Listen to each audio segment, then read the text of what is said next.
Mount Kotsu, affectionately called Okotsuan by the people who live nearby, is a mountain rich in plants indispensable for washi making.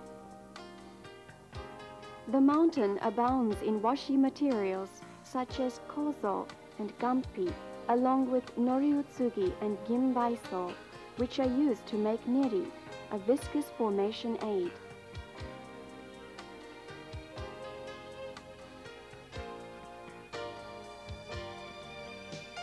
It is said that Mount Kotsu has taken its name from kozo.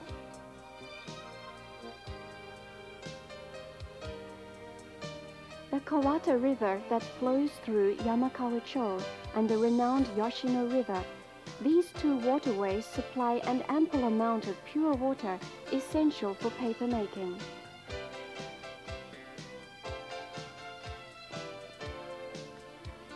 Such favorable natural circumstances were conducive to the development of washi manufacture. But when did it begin, and under whose direction?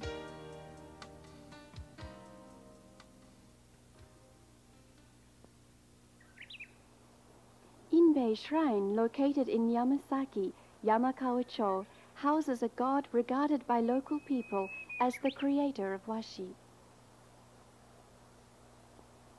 Various historical documents say that the Inbei tribe, which once ruled the area, grew hemp and kozo in order to weave cloth and make paper. They offered their products to the imperial dynasties.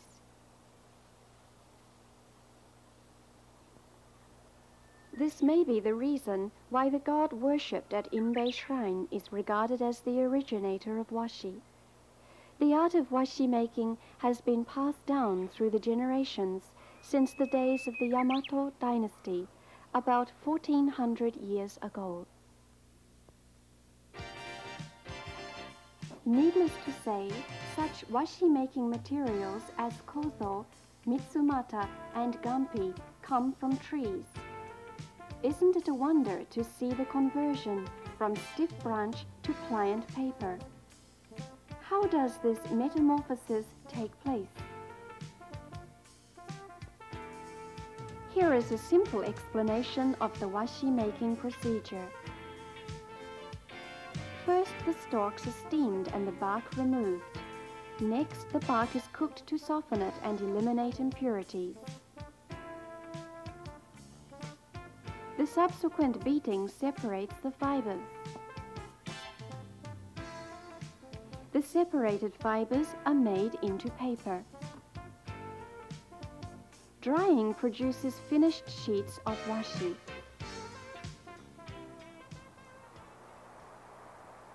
Now let's take a look at how kozo and mitsumata are gathered and the bark removed.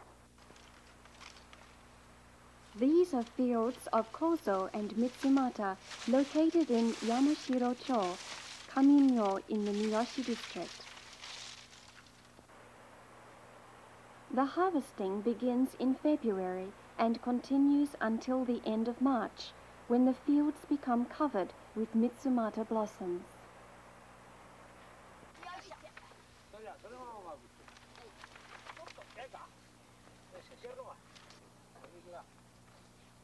Kozo and mitsumata, thus collected, are tied in neat bundles and steamed for about 2.5 hours.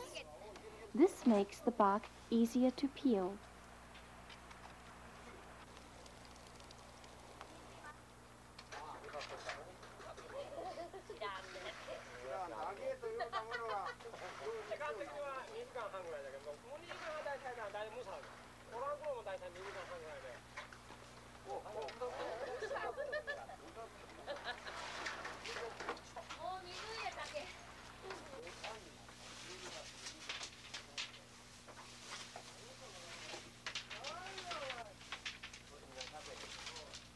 The bark of kozo is now being peeled.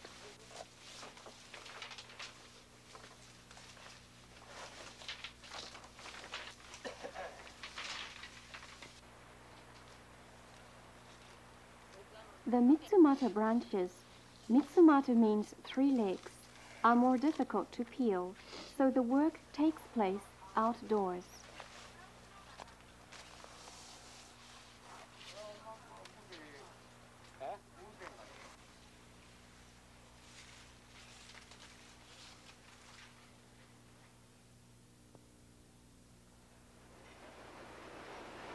The removed bark is then brought to the processing factory and soaked in water for a whole day to soften it. The bark is then cooked in an alkali solution for 4 hours to obtain the pure fiber. This cooking procedure is called shajuku.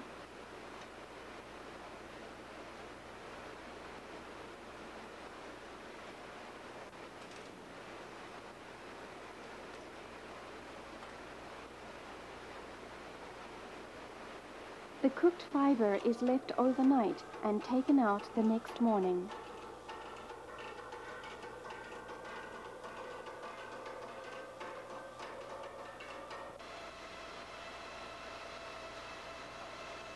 It is then whitened in 3 steps using a bleaching agent.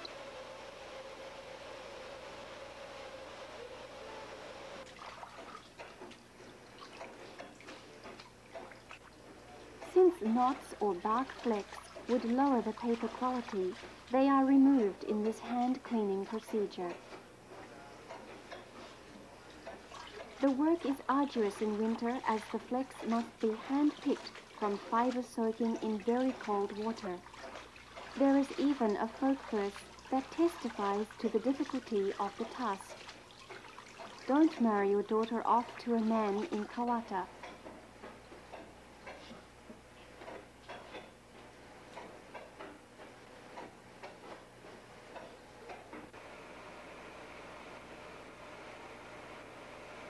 Once all impurities are removed, the fiber is beaten. Beating is an important step in washi making. The point is not to break the fibers, but to separate them as much as possible into individual fiber lengths. In the next process, the loose fibers go through a naginata beater to further separate and fluff them. Now all the preparations for washi making are finished.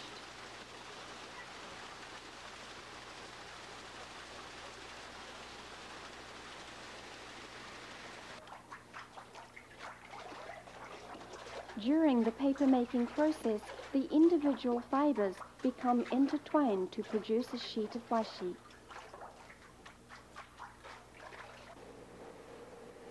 Let's explore the secret of turning tree bark fiber into paper.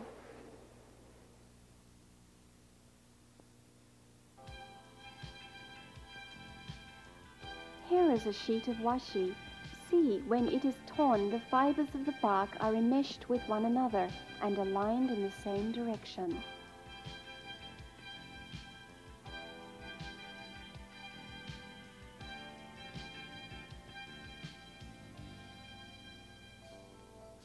This is because the intertwined plant fibers adhere to each other as the paper dries.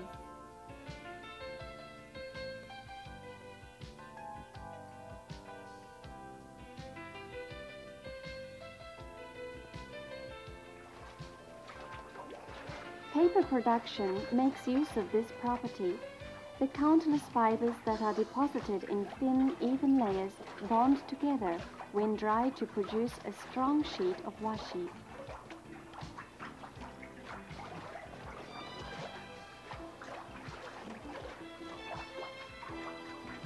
To obtain sheets of even thickness, the fibers floating in the water must be uniformly suspended.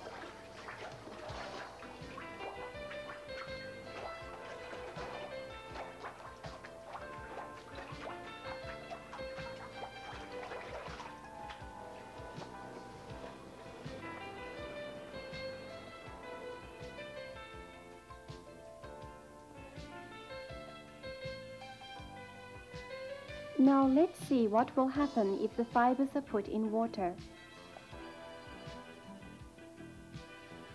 As you see, these fibers sink. Under these conditions, it is impossible to make a thin, strong sheet of washi.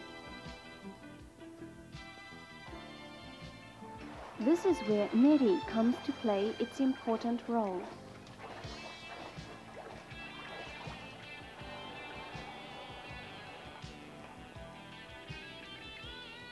This is the root of tororo aoi that is used to make neri.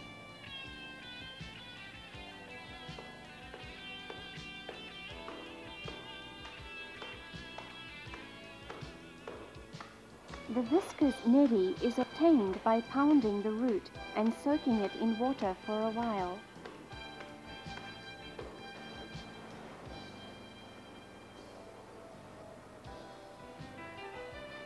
This is neri.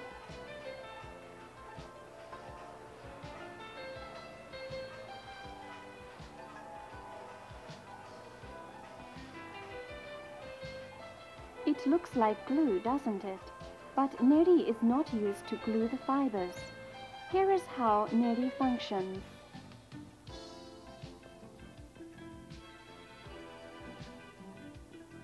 Neri extracted from tororo aoi is added to water that contains kozo fibers.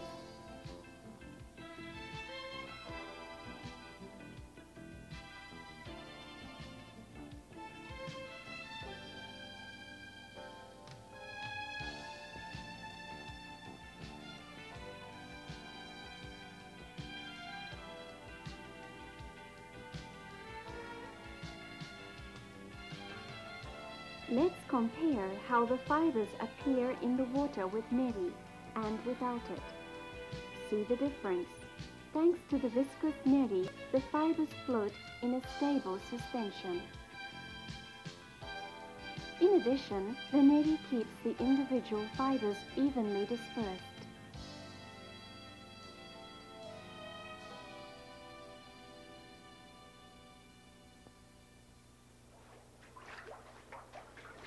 With the fibers thus dispersed, repeated dips can be used to build up a sheet of intertwined fibers that will be both thin and strong. The flowing Nagashi-zuki method you now see constitutes the mainstream of today's washi making. A second, even older dipping method is known as tamezuki. Here, sheets of washi the size of postcards are being formed.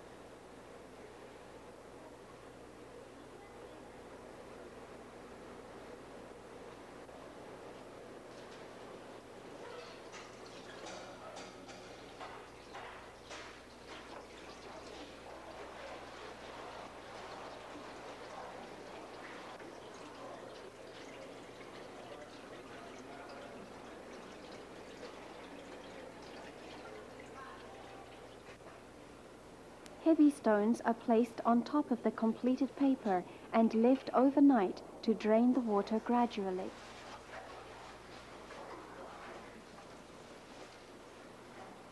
The weight is increased to press the paper for another day until the water content is reduced to about 70%.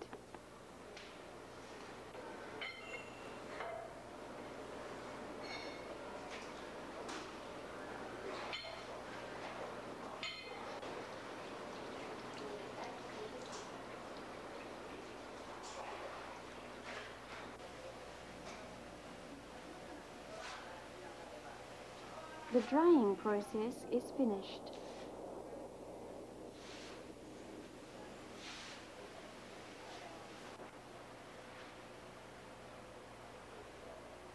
Have you ever wondered how a thin sheet of damp paper can be peeled off from the wet pile without tearing? The secret is that the paper is a mesh of overlapping plant fibers. The stack of wet papers is called a shito, literally paper floor. Thanks to the use of neri, each sheet of washi in the pile is formed of well-meshed fibers and is of uniform thickness. Such sheets do not stick to one another, but peel away easily from the pile.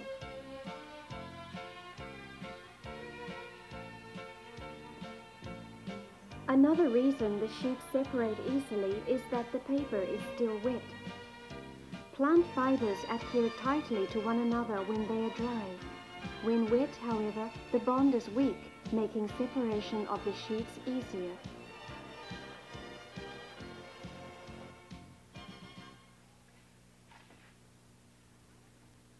Colorfully dyed papers are a special feature of Awawashi.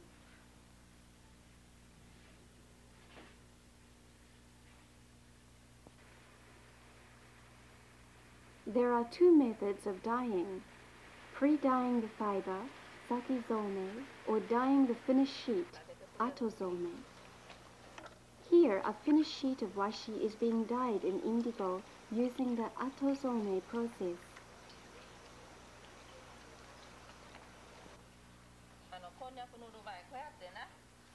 To strengthen a sheet of paper for dyeing, a glue-like extract from the devil's tongue plant is applied. Brush strokes follow the paper's grain.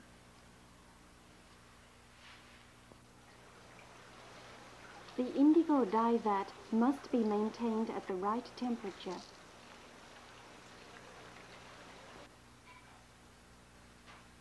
For dyeing, only high-quality uniform sheets of 100% kozo fiber are used. Otherwise, the paper might tear during the dye process.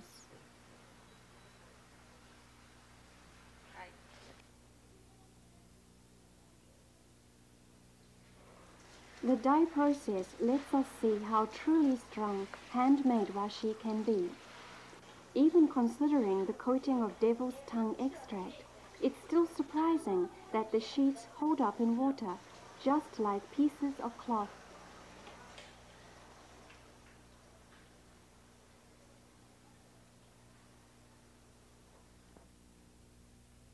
In addition to indigo dyeing, there are other methods using both natural and chemical dyes, offering a wide variety of colors.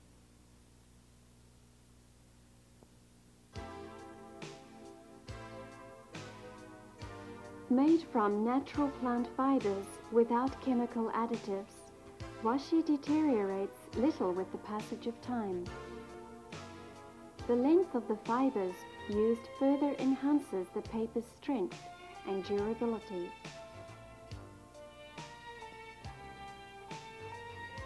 Because of these outstanding features, washi is used not only for writing and painting, but also for a variety of other daily purposes.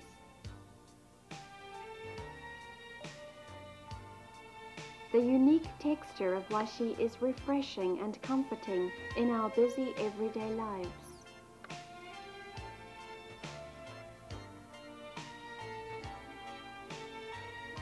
Natural materials and artisanship, these two elements are combined to create Awawashi.